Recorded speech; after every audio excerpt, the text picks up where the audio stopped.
Welcome to the podcast that explores what virtual assistants want business owners to know when they start asking themselves the question, hey, do I need a VA? I'm Rachel Davila, and after 18 years as a virtual assistant going it alone, I experienced the steep learning curve from the other side of the VA client relationship when I hired my own assistant. Joining me on this podcast is a group of friends and colleagues who all have their own take on what busy entrepreneurs need to know to find, hire, and work with a virtual assistant, and mindfully answer the question, hey, do I need a VA? Let's get this episode started.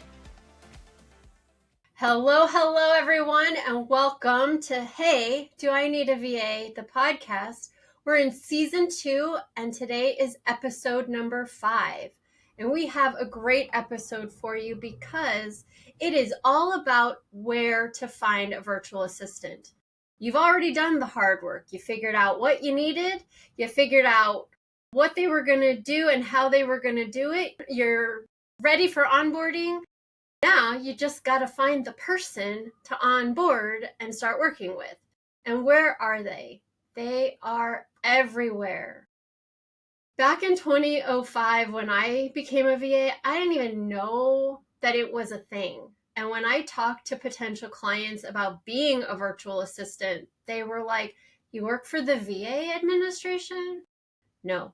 I had to do a lot of education around what a VA was, what we could do, and how we could help.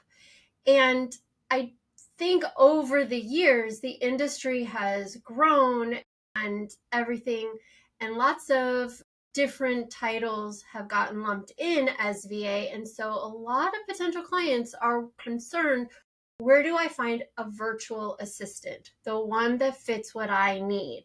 So that's what we're going to talk about today. So I know where I send people, but I'm going to open it up to my cast of Sydney Hubbard, Leanna Remley, and Bree Beebe. Welcome to the call with me. I want to ask you, where do you tell people who are saying, hey, I think I might be ready for a VA, where do you tell them to start looking for someone? I tell them to go to you. There are a bunch of places, but at this point, that is where I send people to you. Well, thank you. I appreciate that. I also send them to there's online groups that you can send people to that are with virtual assistants who are being trained. There's ones like the Virtual Savvy, which I did a lot of their training and things like that. If you're in Canada, there's one called CAVA, which is the Canadian Virtual Assistant Association, and they have a bunch of information and things like that. Sydney, how about you? I mean, I also just send everybody to Rachel. Thank you. I mean, sometimes I send people to Leanne if they're looking for more of a tech website type thing. But yeah, Rachel kind of knows everybody. I don't actually, but I appreciate the sentiment. But yeah, so as you can tell, friends, family, and your personal network really is the first place you should start, because you may not know someone, but it's like that 6 degrees of Kevin Bacon thing. Someone you know may know someone who knows someone that can get you to the VA who can be right for you. As Bree said, there are online training programs for virtual assistants, and most of them do offer a request for proposal service or hire a VA directory. I know the Assist You has a registry, and that was my training program, and the registry is still there. And Virtual Savvy that Bree talked about, and there's also one that I follow on Facebook, which is the VA Connection. And I'm sure there are others. When you go looking there, you might want to check in with a couple of different people. Don't just stick with the first person that responds to your questionnaire or your referral. Do your interview process. Interview with a couple of people. I tell people at least interview 3, even if it's love at first sight on the first one. So yes, online communities. If you are part of a networking organization, I'm part of an organization called Polka Dot Powerhouse, and the motto of that is there's a dot for everything. And so we get lots of requests in the Facebook groups and everything for where do I find a VA? And the comment feed is lots of different names that pop up. So check if you're already networking, doing business connections, ask. Always ask. Because you don't know who knows somebody who can help you. And when I was looking for my VA, it was like a working group, but I just said, I think I'm ready for a VA.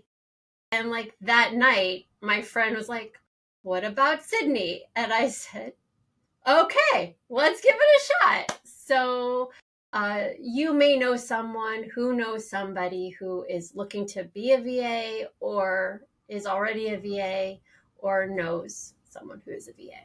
Our next question is, how did you find out about virtual assistant in order to become a VA? Because that's another way of finding a VA is learning about what a VA is and the industry of virtual assistants. So, Sydney, let's start with you.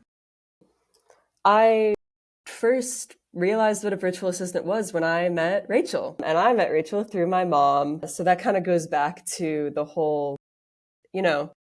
friends and family probably know someone who knows someone. If you know any solopreneur, any small business owner, they probably know someone. I mean, in my case, I started working right out of high school. So even if you just know a high schooler that's tech savvy, like that could be a potential connection. But yeah, I think especially in the case of Rachel, like I had her to kind of teach me about what a virtual assistant was, what it meant to have that as a business. So yeah, that was my point of contact. I had already been doing, I guess it was virtual assistant work. I was already working with a client from my home office. So technically it was virtual, but I found out about us being a VA by accident. I was looking up a name for my organizing business and came across a virtual assistant. And I was like, I read through her website. I was like, oh my God, what is this magic? You mean I can do the work that I love for clients? And she ended up talking with me for an hour and introduced me to Assist You, where I learned the business side of being a VA. And the rest is history. And I know I, for one, love to pay it forward. So anytime I find or someone asks me like, you're a VA, can you talk to so-and-so because they want to be a VA? I am all for that because then I get to know them and I can refer them. So, Leanne, how was your entrance into VA-hood? I started before VA was a thing. Because of circumstances with my twins and stuff, I had to leave corporate America, and I happened to be working with a couple of contractors at the company before I left, and they said, well, we still need admin help. Would you do that for us just out of your own office? I'm like, yeah, sure. And then after a little bit, they go, can we tell our friends? And I'm like, sure. So I went from the one client to 10 clients in 1 month. That's a lot. Don't recommend it. But it was an introduction into there's this whole group of people that need VA work. And yeah, I can do that from my own office and set it up and do it that way. So it wasn't like I met anybody that was a VA because it wasn't a thing yet. It's just you started the same year I did. So, and that's one of the oldest ones. So yeah, I just kind of made it up. I just didn't know what it was called at the time. I am the same as all of you. I fell into it by accident. I actually was running a childcare business out of my home for 20 years while my kids were growing up and was looking for a change. And I was talking about how I wanted to do something new with a friend of mine who was getting her business going. And she wanted to do these amazing things in her industry, and she wanted to do a conference and all these things. And she was like, I wish I was as organized as you and I could coordinate this stuff like you. And I was like telling her, I don't really know what I want to do with my life, but I want to do something different. Let me help you out. And within a week, she was like, how could I hire you? And through working with her, I got to learn all these amazing things on working in Kajabi and websites and marketing and social media and transferring, like traveling with her to go to different conferences and putting on our own international conference and finding all these bits and pieces. And I was like, I love all of this.